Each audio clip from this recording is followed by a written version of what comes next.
today's video, we're gonna react to Game Theory, FNaF, Another Mystery Solved.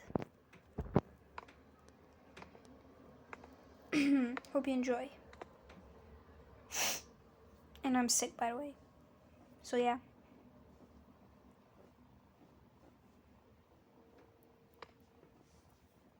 Showtime.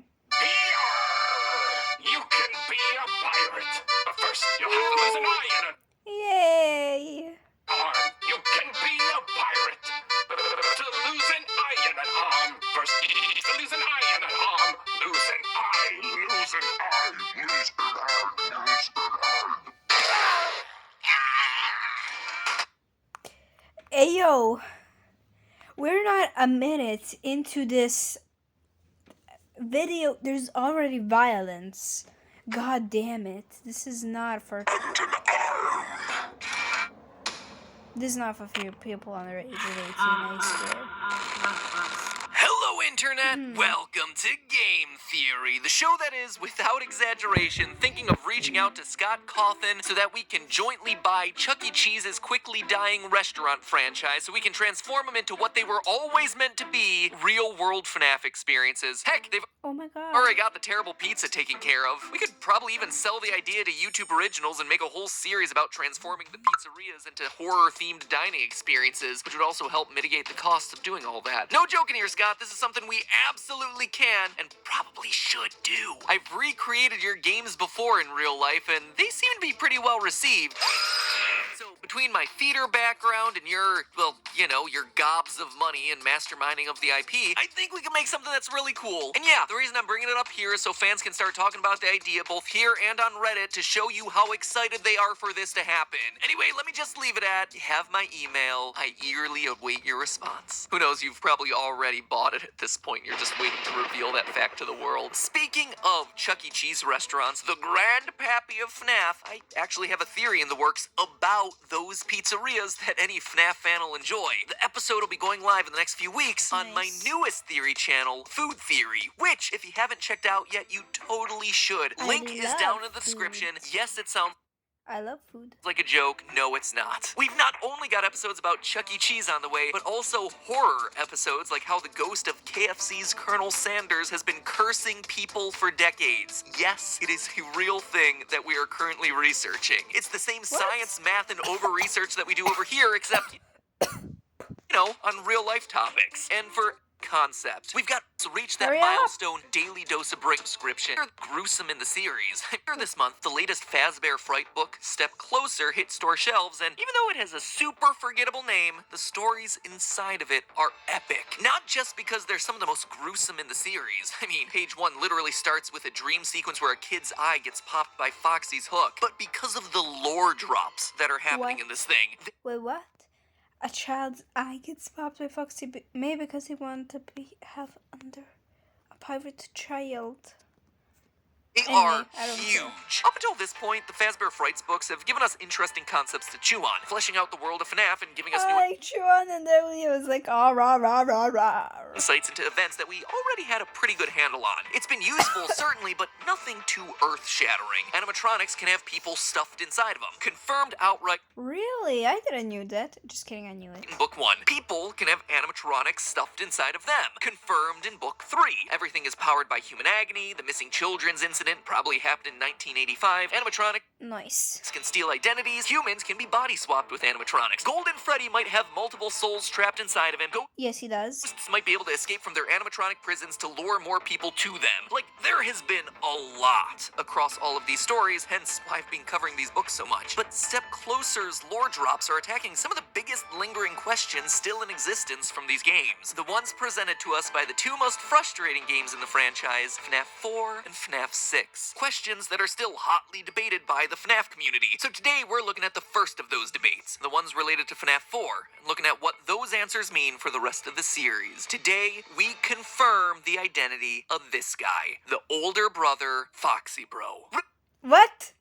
Foxy Bro.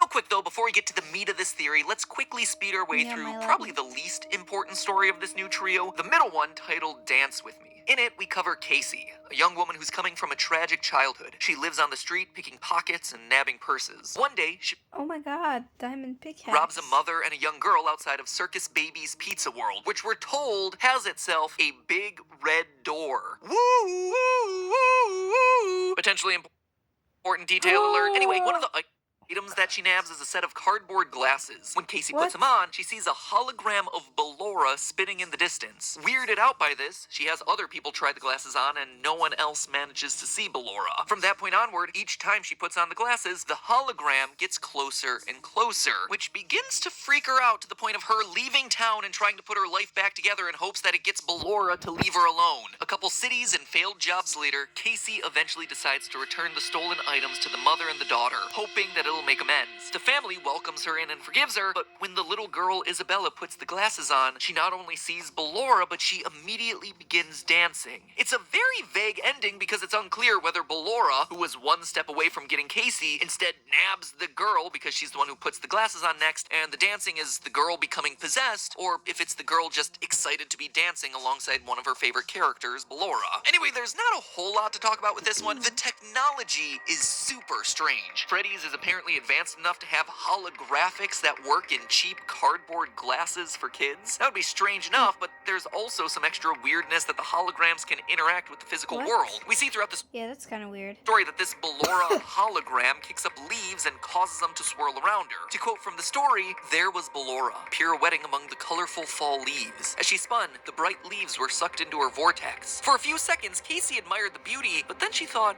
wait, if Ballora is just a picture, a hologram, then how is she affecting the objects around her? Yeah, that's kind of weird. It didn't make sense. It Welcome to the doesn't. world of being It doesn't make sense. a FNaF theorist, Casey. It didn't make sense. Prepare to get that one tattooed on your forehead. But in all seriousness, it does raise a big question. Is she actually a hologram or just invisible and the glasses are somehow revealing her? It's unclear. Today I'm going to be talking a lot about those weird little details that just seem so oddly specific for a book to call out that it feels like the book is trying to tell us something. And this seems like one of them, but while I could spend a lot of time trying to figure it out, to my knowledge, holographic or invisible animatronics haven't really been a thing yet in the franchise, so we'll just have to cross that bridge when it becomes important. Unless, oh damn it might be a phantom animatronic. No, they don't interact with the real world, do they? Last point to be made about this story, though, is its recurring theme of mothers and motherhood. A lot of the backstory that we get on Casey is her troubled relationship with her mom, which has played a big part in how her life ended up the way it did. Casey, throughout the story, is also visited by an older woman at a bus station that gives her grandmotherly advice. She's saved from the police by another elderly woman. She makes amends with that mother and daughter that have a relationship that she envies. I mean, it could be me thinking too much about this, big surprise, but it doesn't feel like a coincidence that Ballora is the main animatronic featured in a story about motherly relationships. I had a theory. Yeah, they even called Ballora like motherly Ballora. So yeah, that makes sense. Yeah, that does. That's not confusing at all. A long time ago, Why? 2 years ago, that Ballora was some sort of stand-in for Mrs. Afton.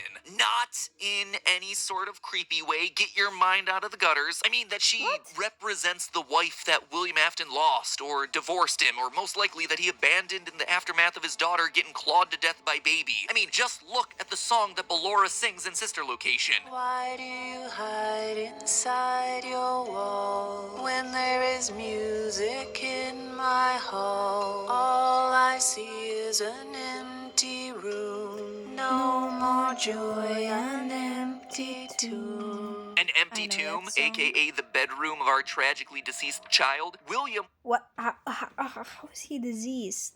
Anyway, I don't care. hides inside his walls by diving even deeper into his work. It's something that William's partner Henry does in the original novel trilogy. When he loses his daughter, he shuts out the rest of the world, hiding behind his walls and obsessing over his work to try and bring her back. And so when William does this in the games, his wife is left alone and probably ends up leaving him. As such, as some sort of coping mechanism, William recreates her in animatronic form, depicting her with perpetually shut eyes because to William, she was blind to what needed to be done to rebuild the family, blind to the fact that his work was so important. She wanted to move on, to do frivolous things like sing and spin and dance, or at least that's how he felt from his perspective. William Afton was mired in his own misery of loss. Like I said, it's a bit of a stretch and something that I've lightly talked